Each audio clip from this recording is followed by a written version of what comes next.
Bonjour à vous, bienvenue dans cette vidéo. Donc dans cette vidéo, on va répondre à la question pourquoi est-ce que vous n'arrivez pas à obtenir votre crédit hypothécaire.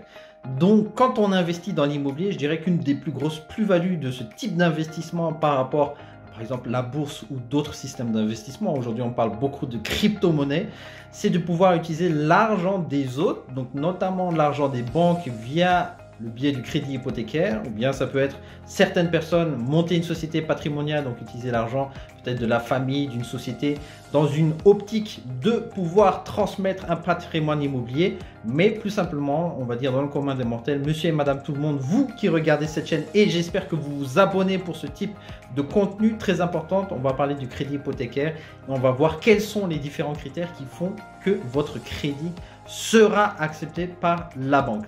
Donc il faut bien comprendre que l'avantage c'est de pouvoir utiliser l'argent des autres, donc l'argent de la banque, et pour au final avoir un retour sur investissement.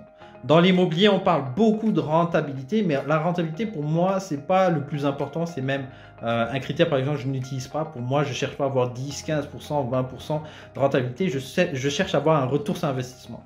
Donc je vais mettre de l'argent, je vais mettre un apport, des fonds propres par exemple, 20 000, 15 000, 25 000, 30 000 et j'espère que ces 30 000 euros que j'aurai donné, donc ici je ne parle pas de nantissement, je ne parle pas de mettre en garantie immobilière ou mettre des garanties immobilières, je parle de vraiment sortir de l'argent qui ne reviendra pas. J'espère que cet argent justement reviendra déjà d'une part grâce au loyer et avec la plus-value, avec les crédits que je vais rembourser. Tout ça sont des critères qui vont me permettre de calculer mon retour sur investissement. Donc je vais mettre 30 000, admettons que j'ai 10 000 euros de loyer net annuel, mais j'ai un retour sur investissement de 33%. C'est-à-dire qu'après la troisième année, donc à partir de la quatrième année, tout l'argent qui va rentrer sera de l'argent net directement dans ma poche dans le cas où j'achète en personne privée. Donc ça c'est une question très importante. Maintenant, on va voir les 3 critères en personne privée qui font que votre crédit va être accepté par les banques. Et vous allez voir, regardez bien jusqu'à la fin de la vidéo. En maîtrisant tous ces critères, vous allez faire comme ça. Ah, voilà, je viens de comprendre. Pourquoi est-ce qu'on me prête, pourquoi est-ce qu'on ne me prête pas, et ça va vous permettre aussi de bien préparer vos dossiers, bien préparer vos opérations en amont pour pouvoir faire des choix intelligents, ne pas acheter trop cher et viser des retours sur investissement très importants. Donc le premier critère, on n'arrête pas de parler dans nos conférences qu'on réalise dans le cadre du club, le premier critère que les banques regardent, c'est ce qu'on appelle le DTI, le Debt to Income, donc la dette sur les revenus, c'est-à-dire qui va déterminer votre capacité d'emprunt. Donc c'est votre taux d'endettement. Votre taux d'endettement en fonction du crédit que vous faites va déterminer votre capacité d'emprunt. Taux d'endettement, c'est quoi? C'est les crédits que vous avez divisés par tous vos revenus.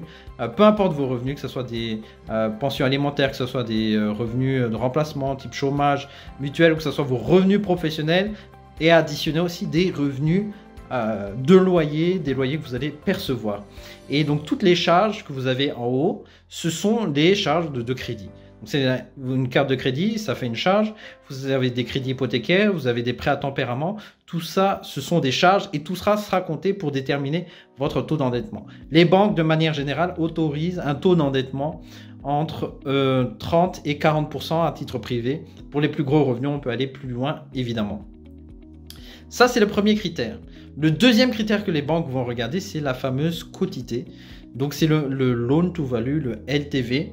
C'est-à-dire que c'est le montant que vous allez emprunter divisé par la valeur expertisée du bien que vous allez acheter.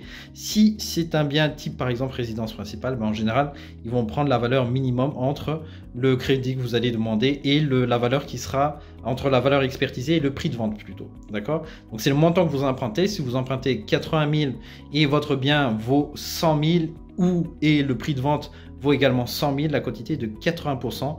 N'oubliez pas qu'il faut évidemment ajouter les frais de notaire, droit d'enregistrement, donc les frais qui sont liés à l'achat. Donc ça, ce sont les 2 critères. Et le troisième critère qui va faire que votre crédit sera accepté par la banque, c'est le reste à vivre. Donc il y a, en fonction de votre vie privée, de votre charge, de votre situation, les banques vont déterminer un reste à vivre qui doit être relativement suffisant. Alors j'ai entendu dire qu'on parle de plus ou moins 33%. Ça dépend évidemment de vos revenus, ça dépend de votre situation. Est-ce que vous êtes marié? Est-ce que vous avez des enfants? Combien d'enfants à charge? Voilà, ça dépend de tout ça et on va estimer un reste à vivre suffisant, notamment voilà, si vous vivez à Bruxelles. Le reste à vivre devrait être relativement conséquent par rapport à quelqu'un qui vit dans une autre région. Donc ce sont vraiment ces 3 critères qui vont faire que votre crédit est accepté. Et pour le calculer, les banques autorisent un taux de risque en faisant l'addition du DTI, de la capacité d'emprunt, avec la quotité, donc le LTV, la loan to value. Elles autorisent un taux d'endettement inférieur, égal à 140%. Je prends un exemple. Vous achetez une maison 100 000, vous empruntez vous achetez une maison 100 000, vous empruntez 100 000 de crédit, donc vous avez une quotité de 100 €. Et si vous gagnez, si votre taux d'endettement est de 40%, okay, on va dire que le futur crédit qui va rembourser ces 100 000, donc il faut faire une petite simulation, mais on va dire que c'est 400 €.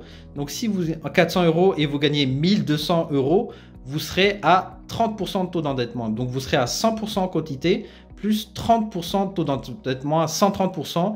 Donc vous êtes inférieur à 140%. Donc vous avez de fortes chances, si le reste à vivre est suffisant, évidemment, vous avez de fortes chances de pouvoir avoir l'acceptation de votre crédit. Donc voilà, j'espère que vous avez apprécié ce contenu très important. Donc je rappelle, LTV, DTI, 140% avec un reste à vivre cohérent. Et ça, ce sont les critères qui vont faire que votre banque va vous accepter le crédit. Ici Maïrine, n'oubliez pas de vous abonner à cette vidéo. Mettez un like si vous aimez ce genre de contenu. On se retrouve dans une autre vidéo. À bientôt la semaine prochaine. Ciao!